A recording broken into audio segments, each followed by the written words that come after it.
Because you know that they are not a teachable person. Because they already have a mindset of what they want to do. And so I spot that sometimes when I was going to go. So I'll just say the bare minimum because I know that you're still going to do what you're going to do. And I'm not going to waste my time.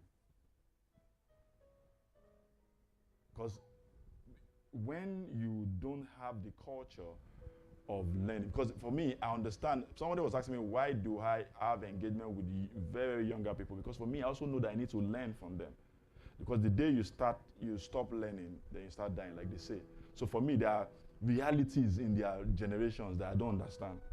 Just like when we're looking at our fathers then, what are these people doing? They don't understand anything, but they understand their reality. That's what they know that you don't know. And there's also stuff you can learn from the generation coming behind and vice versa. So it's very, very important that you must be someone who is teachable. But for you to be teachable, you must be humble enough to learn, sometimes to unlearn. I think that I like that phrase. So your way is not the way, it's just a way. So your way of doing things is not the way. The only way is Christ. As I say, I'm the way, the truth, and the life. So any way, if you are doing something now, and you think that's the best way, no. There's someone else there who knows a different way of doing it. Or there may be a different way that have never even been tapped before. But you've not even given yourself to it. I mean, I've been in a system where they are doing things and you're asking why they're doing it. They just say, that's how we've been doing it. Many years ago, when I was working in Globalcom, there's this thing we do in every first week of the month. It's so tiring. We are doing reconciliation. You have 30 multinational accounts that you are reconciling. And we spend 1 week plus doing that. I hated it. Because I just thought that could be a better way. And I keep asking, why? They say yes, because you have to go do Excel, concatenate. When you concatenate, you now do pivot table. Like, we can't keep doing this. You spend almost 1 day to do just 5. Then you are going to 30. So by the time you are doing almost 1 week plus to do that. I just felt like that should be, and I keep asking them, why are you doing that? That's the way we've been doing it. But it just didn't sit down well with me that there can be a better way. There was no AI, there was no these things then. But that should be another way. But imagine if I have also sat down with them and go like, I did that for a year plus, but it just wasn't sitting there with me. I can't continue doing this for the rest of my life in this office. Every month, for the first 2 weeks thereabout of every month, I'm not happy. I'm sorrowful. I'm going to work because I have to do this. I just felt that there could be a better way. And when I of course, in the same company, I went to go and sit down with the head of IT. I said, I don't think so, but maybe. So I naturally like researching. So I just kept, okay, there are other ways of the same Google, there was no AI. I found out there was a software that you can impute all those things. We just pay a token. And I told them, guess what? What we're doing for 1 week became 2 days. In fact, 1 day, technically, 2 days just for you to arrange it in the way that will be cleaner. It actually takes a day to do it. But imagine if I had sat down and said, that's what they've been doing that, let's continue. And for me, that was a legacy of what I left in that office. The same way, but if you don't have the mindset of being teachable or even asking questions or want to know why or want to improve, just want to, let's tick the box and go. Like I said, it's very important that you learn. Sometimes you unlearn and you relearn. The last question and we close. Oh, my time is up. I can't take that. I want to talk about character. My time is up. Any question? I still have every other thing. Because my timekeeper is looking at me. And I don't like avoiding him. Yes, go ahead. Yes, please go ahead. Perception, yes. Yeah.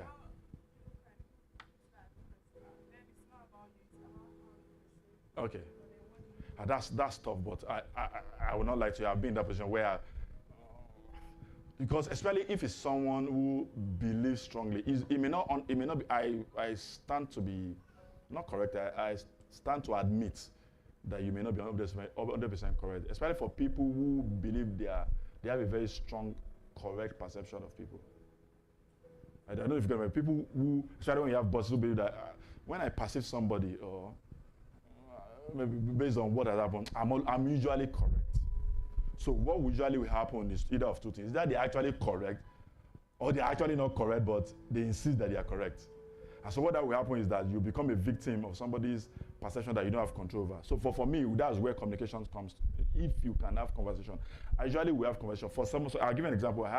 Or even though in this particular case I was correct, but I understood better why this person was doing what this. If I mention the name, my daughter will laugh because he was one of my staff. This guy. So I used to have this team of IT developers. We were working on a project then, developing a platform, a learning management system. And this guy of all the team is frustrated. When I'm having Zoom meeting, my daughters will be hearing, that is it. I don't mention the name. I can have a 2-hour meeting and I probably would have mentioned that guy's name more than, I'm not exaggerating, more than 100 times. Because it's just frustrating. But one of them, I just felt like I can't keep, so I try to be like I usually would do, nice guy. I promoted him, which I shouldn't have. I promoted him, and I felt like it seems as if I was reinforcing a bad behavior. So, but I had to stop, and of course, then the guy will come. I had to move him from George. Was in the George team, brought him to Abuja. Felt maybe if he had a one-on-one, and maybe it would be better. But I just realized that this guy was who he was. But so then. We now had everybody now had this perception about him. So much that there's no way. So, but there's one other area of the work that this guy is extremely good at. He likes to teach, but doesn't like to work. So we were trying to manage that. But that perception affected his ability to deliver on the main project for which he was engaged on. But January 2003, I just had the leading to just have a conversation with him. It was not even him. I said, why are you behaving like this? So eventually, that was the first time in my life I knew that he had what they call Asperger syndrome. But if I never had that conversation, I would never knew that he had that. He actually had it clinically diagnosed, but he didn't see any reason why to tell anybody why.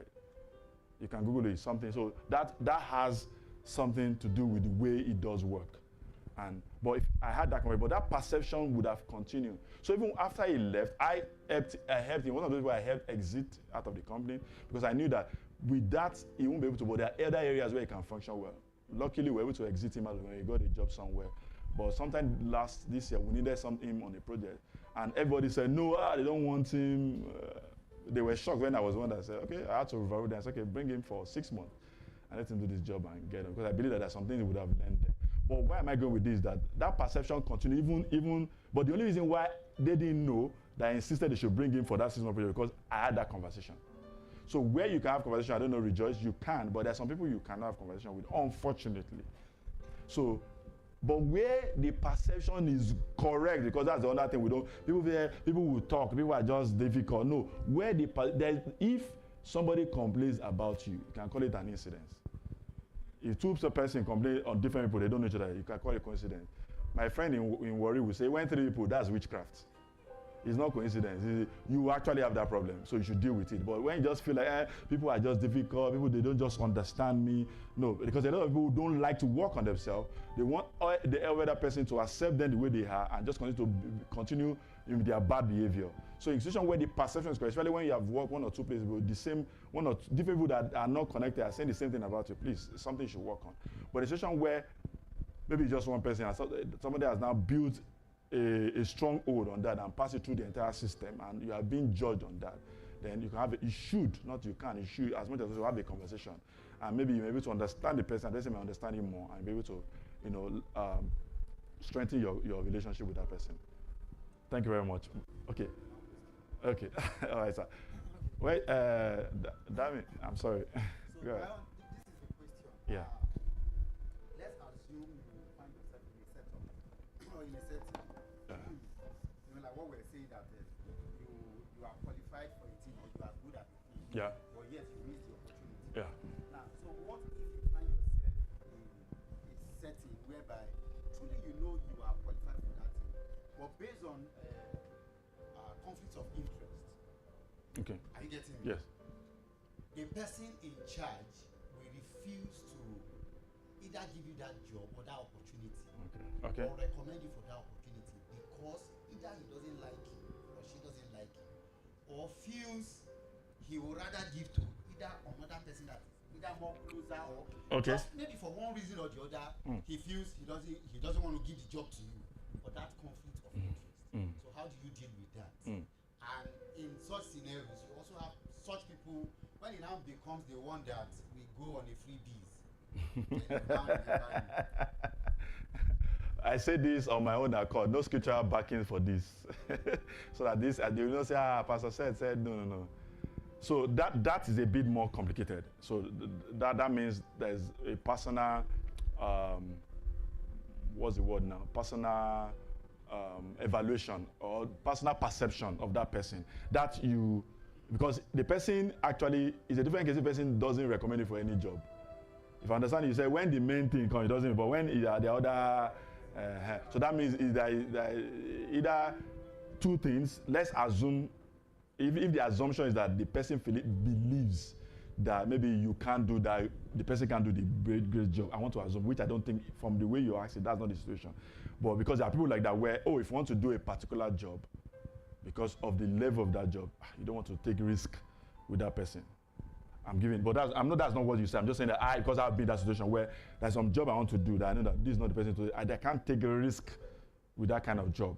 Someone asked me that, yeah. But somebody is dealing with that content. Yeah. No, I'll come to that. So in that particular person, you cannot begrudge the person because you have the person, you've not hand the person struggle to deliver at that level. But in going to the scenario you paint, I believe the person is picking somebody else not because the other person is better. The other person, that's what you said. That he's picking the person because he feels that maybe the person is closer to me. I like the person more. I just don't like you. That's the thing. I think first of all, why not have the conversation? For me, before I make any serious decision and conclusion about anyone, I like to have a conversation with that person. Because from your conversation, it will reveal something. It will reveal why the person doesn't like you. It can. Or you can establish whatever suspicion you have about that person's position to say, okay, because if I have a conversation with Pastor Stoba and I say, Pastor Stoba, I'm sorry, sir, is there anything I can do better? Is there any reason why you don't give me? I say, there's no reason, I just don't, there's no reason. You just know that person has no reason, he just doesn't like you. But if you go like, I've given you a job before, you did this, you did that. So that means that person has offered you a window for you to correct that impression. But if I go like, there's nothing, I just don't feel like it, or I just don't, it's not me. That person is not giving you a window. That means already telling you that if you like, turn to Angel Michael tomorrow on this job, I still will not give you. So that's why I said, why people don't understand that the reason why we say conversation, for me, it reveals much.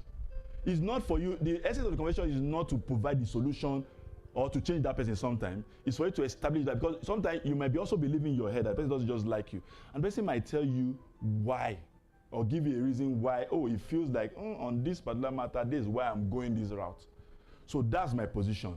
Don't just come up and say, this person doesn't like me, I resign. Because sometimes you also learn from that conversation what you take into your next place of work. For me, I've done that a lot, where I leave a job and I learn something.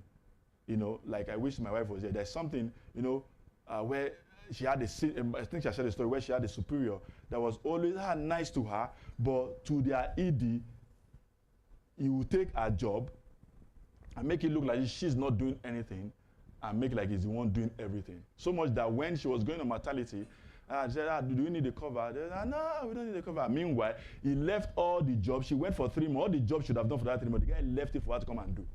But you told the boss that she doesn't need a cover. So when she was doing that, the lady said, but they had that conversation. I think I said the story here before, and the lady said, I thought you were not doing so much that when you're going on maternity, that your supervisor didn't need a cover. He said, but that same work, I came back to meet it, I did everything. He said, the lady now made a statement. He said, you should have learned to speak up. You should have had that conversation with me earlier. Is there anything we can do to stop? No, but she already made up her mind to leave then. But imagine if she had that conversation earlier. She was just assuming that, this guy, And I actually did like the guy, but that really made me like, is this kind of boss. You know, is that kind of person out there, everything is fine. But meanwhile, he's doing something behind. So, but if she had had that conversation earlier, probably something would have changed, not necessarily for her, but what now helped her that in her next, what she took from that conversation, that in her next job, in fact, the first 3 months, she already had a conversation with her boss. When things wasn't good, the way they agreed, sir, don't assume that the person will do the right thing. You have the conversation. And from the conversation, oh, sorry, I didn't know this, the change. She didn't keep quiet. She learned that you don't keep quiet. Especially a place of work, you don't keep quiet. I'm not saying this to Christians, church guys, you don't keep quiet. I'm not saying you are doing eye service. I'm saying own your work. Own it. It's not humility to say, in meeting, I've said it before, I agree with whatever they said. I concur. Don't be Miss and Mr. Concur. Own it. Even if they have said what you have said, say it another way. Be visible. I'm not saying do eye service. It's different. If you don't blow your trumpet, it will rust. You don't like that. Pastor, you don't like that. They want to tell you that, no, leave everything for God. Even Christ, in his first appearance at the temple, read, and they didn't like him. He said, today, this scripture is fulfilled in your presence. He read his mission statement. And they didn't like it, but he insisted them that, no, whether he didn't like it or not, it's fulfilled. I am the person that this is written about is here. Deal with it. Do with whatever you want to do with it. So the same way, especially the only reason why you cannot own your job if you didn't do the job. But if you did it, you should be able to own it. Praise God. Sorry, my time is up. I can't be on our feet this morning.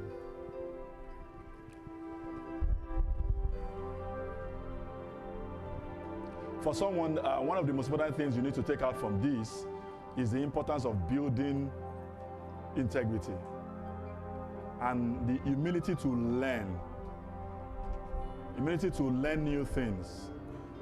I see a lot of people, and sometimes I just shake my head when you don't learn, when you believe, I've known how to do these things, I'll continue to do it that way. You are doing yourself a great disservice. The humility of mind and presence of mind to be able to learn new ways. And for some people, I don't know, maybe they take out from these conversations, to have a conversation with your boss, a conversation with your spouse, a conversation with somebody that you probably feel like you've had a broken trust or broken integrity with, to say,